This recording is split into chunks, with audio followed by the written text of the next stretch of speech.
नमस्कार दोस्तों। उत्तर प्रदेश में प्राथमिक व जूनियर वैकेंसी आए हुए लगभग 8 साल होने जा रहे हैं। इन लगभग 8 से 9 सालों में कोई बड़ी वैकेंसी प्राथमिक व जूनियर विद्यालयों की नहीं देखने को मिली। इसको लेके दोस्तों जो विद्यार्थी हैं, जो तैयारी कर रहे हैं, वो लगातार प्रोटेस्ट तो कर रहे हैं सड़कों पे।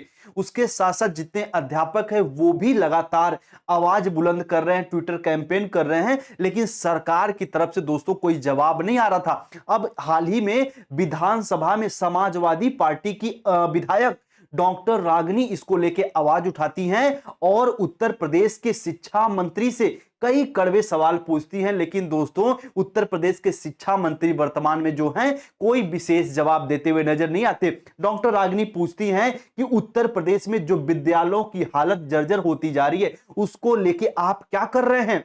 लेकिन दोस्तों बेसिक शिक्षा मंत्री कोई भी इस पे जवाब नहीं देते। डॉक्टर रागिनी आगे पूछती हैं कि जो उत्तर प्रदेश में बच्चे पढ़ रहे हैं, सरकारी विद्यालयों में पानी की ठीक व्यवस्था नहीं है, कुछ बेसिक सुविधाएं नहीं है, उसको लेके आपकी क्या योजनाएं हैं। लेकिन दोस्तों उत्तर प्रदेश के शिक्षा मंत्री इस पे भी कोई जवाब देते हुए नजर नहीं आए। आगे डॉक्टर रागिनी पूछती हैं कि उत्तर प्रदेश में जो बीटीसी बीएड कर चुके युवा लगातार भर्ती का इंतजार कर रहे हैं, उनकी वैकेंसी कब तक आएगी। लेकिन इस पे भी दोस्तों शिक्षा मंत्री कुछ बोलते हुए नजर नहीं आ रहे हैं। सबसे पहले आप डॉक्टर रागिनी की ये वीडियो देखिए।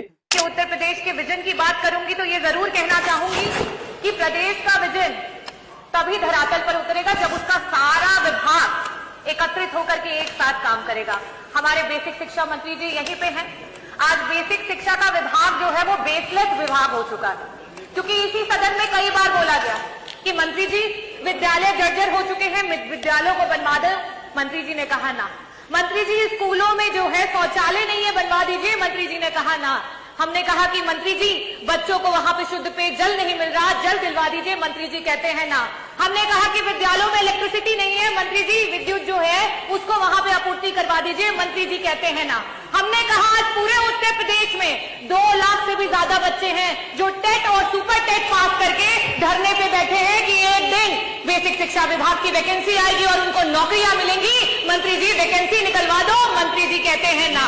हमने मंत्री जी को कहा। साथ में दोस्तों उत्तर प्रदेश में हर साल लगभग 10,000 अध्यापक रिटायर होते हैं। आप ये पेपर कटिंग यहां पे देख सकते हैं। यानी हर साल उत्तर प्रदेश में 10,000 अध्यापक रिटायर हो रहे हैं और पिछले 8 से 9 साल में कोई बड़ी वैकेंसी नहीं देखने को मिली। तो इसका मतलब जो उत्तर प्रदेश में शिक्षक भर्ती तो वैकेंसी तो खाली है, लेकिन सरकार की मंशा उनको भरने की नहीं है। और जब बेसिक शिक्षा मंत्री से यह पूछा जाता है कि भैया आप वैकेंसी कब निकाल रहे हो, तो उनका वही रटा रटाया जवाब आता है कि अनुपात बराबर है।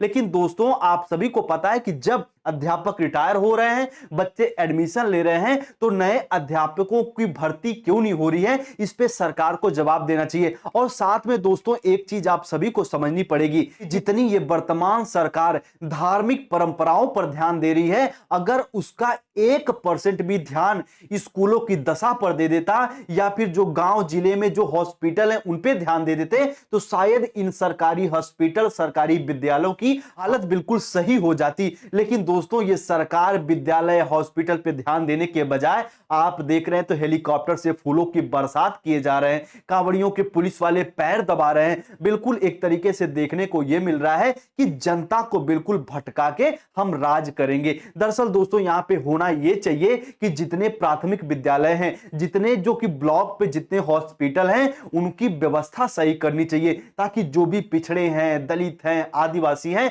वो अपनी अच्छे से उपचार कर पाए, अपने बच्चों को पढ़ा पाए। लेकिन सरकार का इधर ध्यान नहीं जा रहा है। साथ में दोस्तों आप बताइएगा कि डॉक्टर रागिनी जिस तरीके से विधानसभा में आवाज उठाई है बीएड और डीएलएड वाले बच्चों के लिए, उस पे आपकी क्या राय है। उम्मीद करते हैं दोस्तों पूरी रिपोर्ट आप लोग समझे होंगे।